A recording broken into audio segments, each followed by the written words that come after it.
સુરેન્દ્રનગરના રતનપર સુધારા પ્લોટ વિસ્તારમાં યુવક પર ફાયરિંગની ઘટના સામે આવી છે। આરોપીઓએ વોટ્સએપ કોલ કરીને યુવકને રતનપર વિસ્તારમાં બોલાવ્યો હતો, જ્યાં યુવક તેના ભાઈ સાથે પહોંચ્યો હતો। યુવક અને તેમનો ભાઈ રતનપર જઈ રહ્યા હતા, તે દરમિયાન સ્કોર્પિયો કાર લઈને કેટલાક શખ્સો ધસી આવ્યા હતા। યુવક અને તેનો ભાઈ કંઈ પણ સમજે તે પહેલા કારે એક્ટિવાને ટક્કર મારી। કારની ટક્કરને કારણે બંને ભાઈએ નીચે પટકાયા હતા અને ત્યાં આરોપીઓએ યુવકનો પીછો કરીને 1 થી 2 રાઉન્ડ ફાયરિંગ કર્યું અને રમઝાન ભટ્ટી નામના યુવકે છરીથી પણ હુમલો કર્યો। પોલીસે 5 આરોપી સામે ગુનો નોંધી તપાસ હાથ ધરી છે।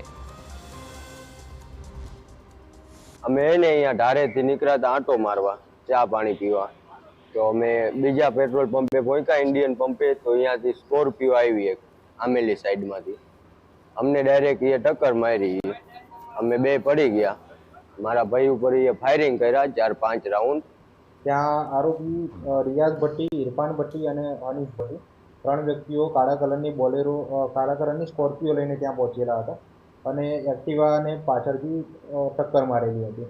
ત્યારબાદ જે ફરિયાદી અને તેમના કોયરા દીકરા ત્યાં પડી ગયેલા હતા અને ઇમ્તિયાઝ માલાણી ત્યાંથી ઊભા થઈને આગળ ભાગી ગયેલા હતા। ત્યાં આરોપીઓએ તેમની પાછળ દોડીને જે આરોપી રિયાઝ ભટ્ટી જે છે તેમણે પોતાની હાથમાં જે બંદૂક રહેલી હતી તેનાથી 1 કે 2 રાઉન્ડ ફાયર કરેલું હતું।